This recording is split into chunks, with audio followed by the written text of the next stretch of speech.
Section 23. Fundamentals of writing a hardship letter for a short sale. The next afternoon, Tom returned to the office carrying a rough draft of his hardship letter. He handed it to Mark. "I wrote something," he said, "but I'm not sure it's what the lender is looking for." Mark read through the letter. It was honest, it was emotional, but it jumped from one topic to another, making it difficult to follow. Rather than making changes himself, Mark walked into Lisa's office. "I think Tom has all the right information," he said. "He just doesn't know how to organize it." Lisa smiled. "That's actually one of the most common challenges homeowners face." She looked at the letter. "The lender isn't looking for a professional writer. They're looking for an honest explanation they can easily understand." She turned to Mark. "The best hardship letters tell a story, a true story. They explain what happened, how it affected the homeowner financially, and why a short sale has become the most reasonable solution." Mark nodded. "So where should homeowners begin?" Lisa smiled. "Before writing a single sentence, I always encourage homeowners to brainstorm." She handed Tom a blank sheet of paper. "Don't worry about writing the letter yet. Just write down everything that changed." Tom began making a list. "Lost my management position.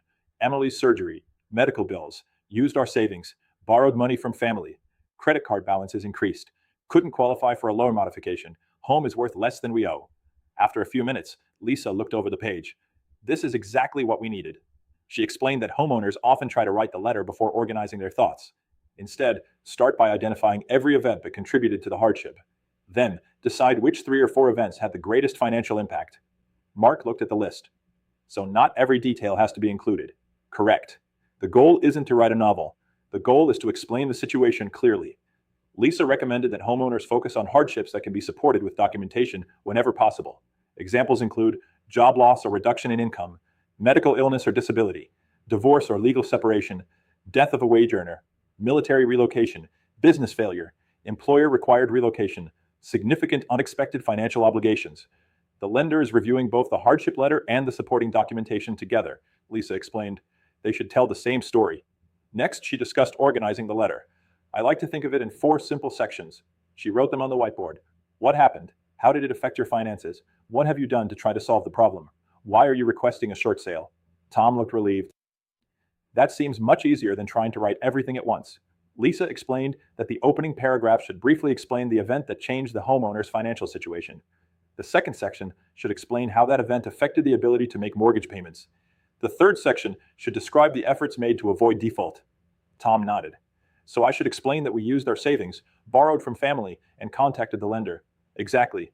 The lender wants to see that a short sale wasn't your first choice." She continued. "The final paragraph should respectfully request approval of the short sale. It doesn't need to be dramatic. It simply needs to explain why you believe the short sale is the best remaining solution." Mark asked another question. "Should homeowners apologize?" Lisa smiled. "A simple acknowledgement is perfectly appropriate. Something like, 'I regret that my family has found itself in this situation, and I appreciate your consideration of this request.'" She explained that respectful language often creates a more professional presentation than emotional appeals. Lenders review thousands of hardship letters. They're looking for facts. They're looking for consistency. They're looking for documentation. Tom looked back at his draft. "I think I was trying too hard to convince them." Lisa nodded. "Most homeowners do. The facts usually tell the story better than emotion."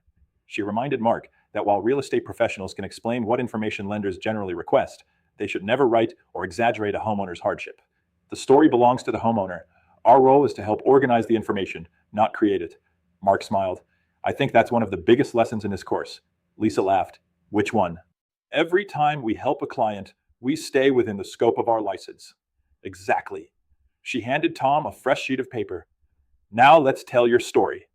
Honestly, clearly, and in your own words." Tom smiled. "For the first time, I actually know where to begin."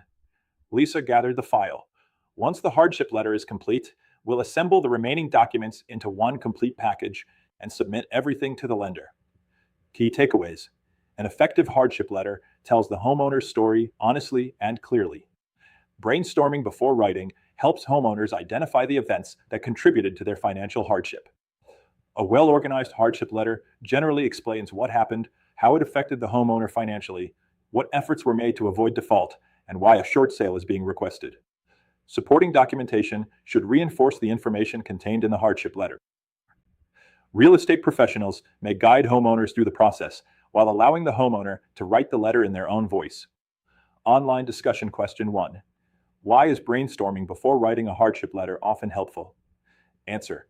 Brainstorming allows homeowners to organize their thoughts, identify the most significant hardships, and present their circumstances in a logical and easy to understand manner for the lender. Question 2. Why should a hardship letter focus on facts rather than emotion? Answer.